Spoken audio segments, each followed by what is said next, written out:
Guys, so it is a push day. It's Friday. I trained legs yesterday with Norman. I hope you guys enjoyed that video. I think we got some good shots, and I'm sore as hell overall, especially from the sissy squats. So I'm gonna try those and see how my knees feel. So far they feel good, and I think if you don't have a pre-existing knee injury, there's really nothing wrong with doing it with the correct form, because it's not like an unnatural way to move. I think people would just ego lift with it and mess their shit up. So gonna take down some pre-workout now and head to the gym. So pre-workout, I'm doing the Pulse because it's cheap on Amazon, and a lot of you guys keep asking me about peptides. So post-workout, I bring my GHRP2 and just leave it in my car, and I'll pin it right after my workout to have a swab. So swab GHRP2 immediately post-workout, and then I'll get my meal in shortly after, which will be the shake. So, ready to ride? Ready. See you guys in there. Ready. Let's get beat. Alright guys, we finally made it. 185 on the bar. Alright guys, we finally made it. 185 on the bar. Let's take it for a ride. See how we do.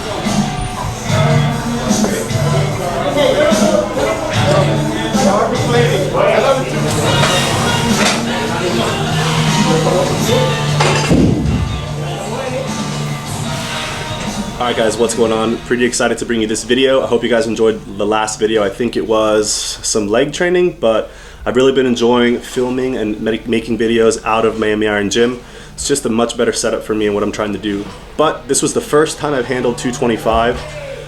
I think in a few weeks. I've just been trying to take it easy, be careful. I was chasing some pretty heavy numbers. If you guys have watched my bench all year, there was tons of workouts, probably 10 plus workouts where I was handling 265 or more, which for me is huge. So we'll get back into the 275 plus range, I'm certain of that, but I'm not gonna rush it, and I'm really gonna work on my form. And as you guys are seeing me warm up here with 205, you can appreciate the proper pause, and I'm not dumping the bar, and that's my goal. So I don't like to necessarily work eccentrics, but I don't also like to skip them. So this is me kind of balancing that out. Easy, let's go up a little bit. I'm trying to use a little bit more control and not dump it on my chest. That sounded weird. Anyways, 205, 5 reps, money.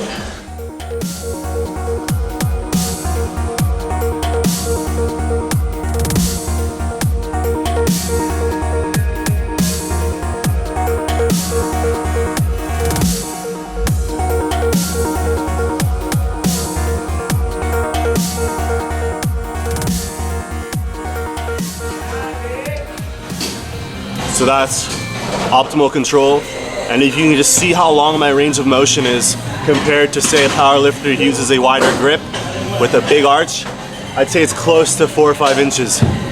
So not only am I moving a weight a longer distance, thus using more force, I'm working all of my muscles through a greater range of motion, getting more tricep, delt, and chest stimulation. So I hear people all the time saying, well, I'm gonna use wide grip to hit the chest. But in what world does widening your grip to reduce the range of motion hit your chest more?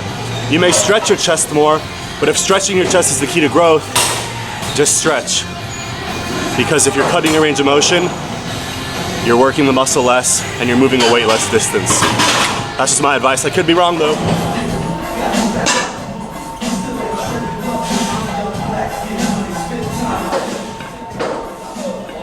And that was the set at 225. I decided not to do a second one just because, again, doing the controlled eccentric was brutal. But what I want you guys to look at right here is my upper chest. You can see my upper chest getting an extreme stretch, pump, and being fully activated. I do not genetically have a great upper chest, but I built it doing inclines, and now I really don't have to do any inclines since I learned how to do a neutral or closer grip, pretty much close grip bench press. When you do a close grip, you're going to increase your range of motion, like I said. And when you increase your range of motion, you will feel your upper chest working way more than a regular style wide or flared shoulder flat bench. So if you guys have a struggling or lagging upper chest, do not be doing wide grip bench and do not be cutting range of motion. I promise you, increasing your range of motion with good form, your scapula retracted and your elbows tucked, is going to pull on your upper chest, and you will feel a big difference. So stop wasting, and it's not a waste of time to do incline stuff, but it will tax your shoulders, and it's harder to keep your shoulders safe on inclines, especially with the barbell, which is why I do incline dumbbell, and I go as deep as I can, as you guys can see here, in every rep. All right guys, that's it for pressing. Now I'm gonna do raises, and then just a couple sets of shoulder press after the raises, but shoulders are already good on the front. So let's do this. 4 or 3 sets to failure, failure, failure.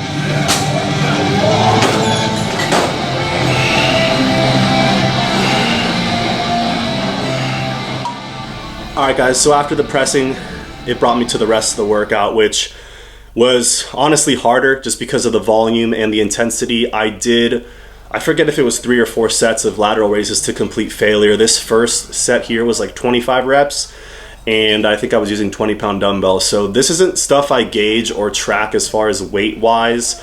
It's just something I go with like an RPE or a rate of perceived exertion. So if I bench super heavy and a high volume, I'm not going to take these sets to failure. But since it had been a long time since I hit 225 and I only did a set, and I've been doing my accessory work with good volume, I decided, hey, like 225 is good, but it's nowhere close to a PR. It's pretty much not even what I work to maintain.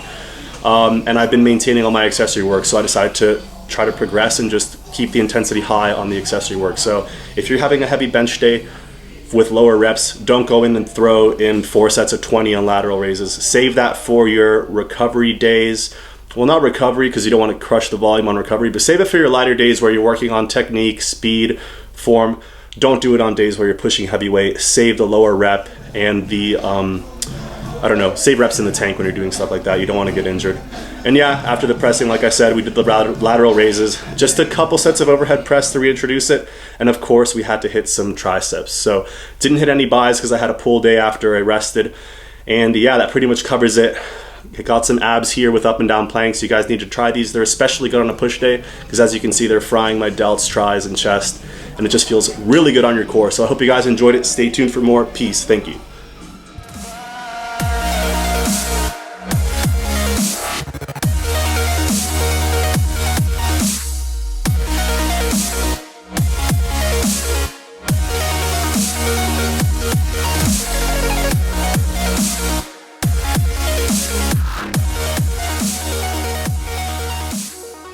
Alright guys, so we just wrapped up a pretty solid push sesh, and as promised, it's time to do the peptides. So I'm not gonna show everything, but that's how you do it. Oh boy.